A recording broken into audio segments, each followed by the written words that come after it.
Ka ta lalace ta faso macaɓe wa ministan makarantun koyon ayyukan hannu Muktar Kasim. Wayo ho. Jaridar Le Courrier ta ce ba a taɓa yin irin wannan da aka yi ba a zaman taron ministocin da aka yi na ranar 27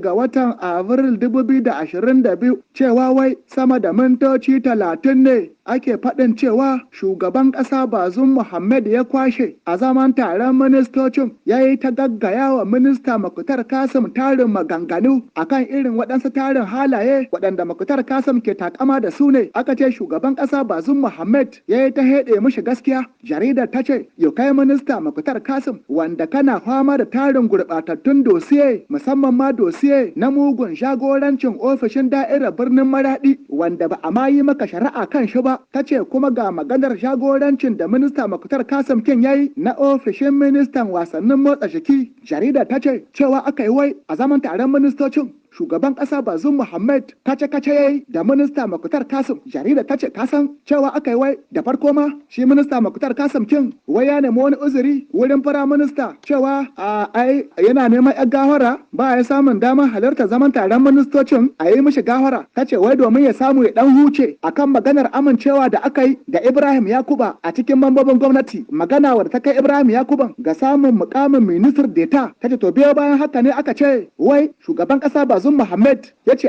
ba haka bane a kirawo mishi Muktar Kasim a yi kiran shi ya zo zaman taron ministocin. Haka kuma aka yi. Ta ce cewa aka yi minista Muktar Kasim kin wuce gona da iri yayi ya shiga wata halayya ta daban wai yayi hushi da shugaban kasa wai tun da an shigo da Ibrahim Yakuba a cikin mambobin gwamnati. Ta ce malam a fasace shugaban kasa Bazum Muhammad ya yi ta gaggaya wa Muktar Kasim maganganun bacin rai a wannan zaman taron ministoci. Ta ce a nan ne ma aka ce wai sai da ma shugaban kasa Bazum Muhammad ya yi furcin cewa zai ma iya tsige Muktar Kasim kin daga cikin wannan gwamnati. Ba wani na faɗi ba a jaridar ta Le Courrier.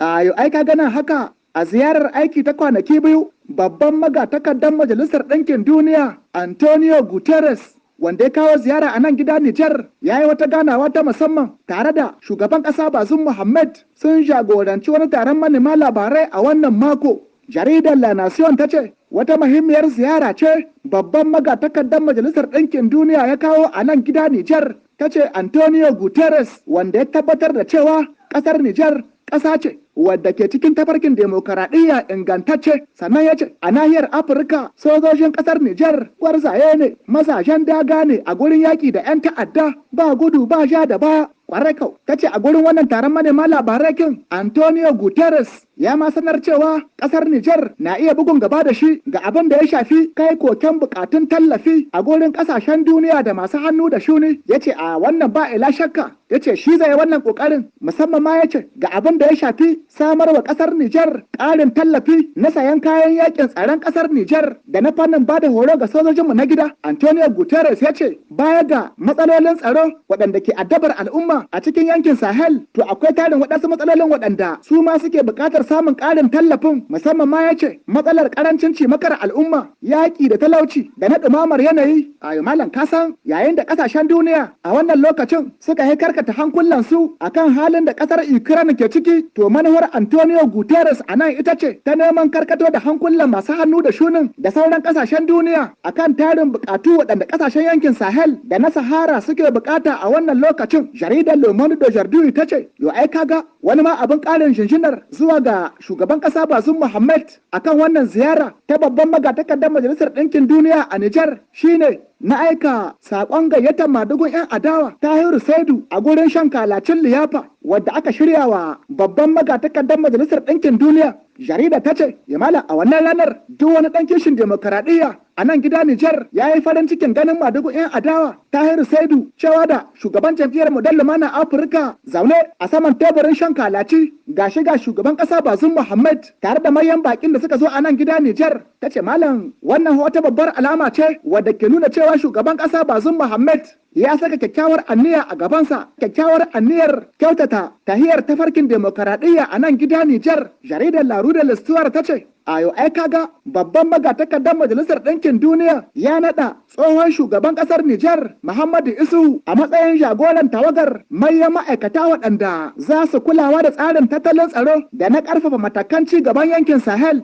Jaridar ta ce, yau ganin irin jan ƙoƙarin aiki a fannin tattalin tsaron al'umma a gurin tsohon shugaban ƙasa Muhammadu Isu ne yasa Antonio Guterres ya damƙawa Muhammadu Isu wannan aiki a matsayi wanda ƙasar Nijar ce aka karrama. Yayin da a wannan lokacin tarin bayanai akan ƙazamar harkar babbaka tankaɗar maƙudan kuɗaɗe sefa miliyar 8 a kamfanin Shafco sai wata ƙara bayyana suke ta yi. Jaridar Le Monde d'Aujourd'hui ta ce, haba maganar kuɗaɗe na ayyukan sabunta hanyar zirga-zirgar motoci ta garin Arlit Asamaka zuwa iyakan Nijar da Algeria don man kuɗaɗe sefa sama da miliyar 8 waɗanda aka yi maganar cewa sun yi ɓatan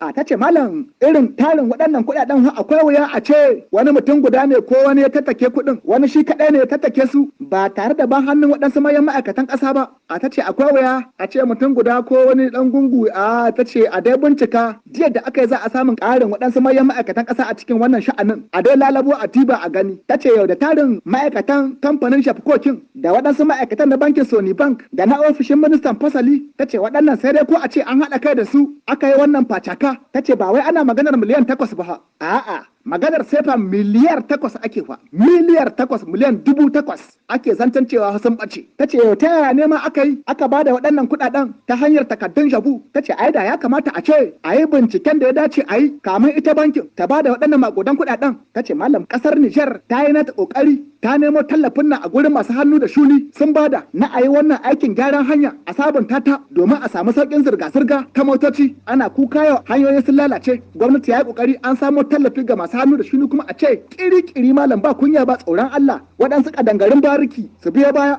su taushe waɗannan kuɗaɗe miliyar 8 na sefa. Ta ce malam ba banza ba kake gani a cikin waɗansu ƙasashen ana yankewa waɗansu jama'ar hukuncin kisa. A jaridar Le Monde d'Aujourd'hui sharhin jaridun kenan daga nan sashen Hausa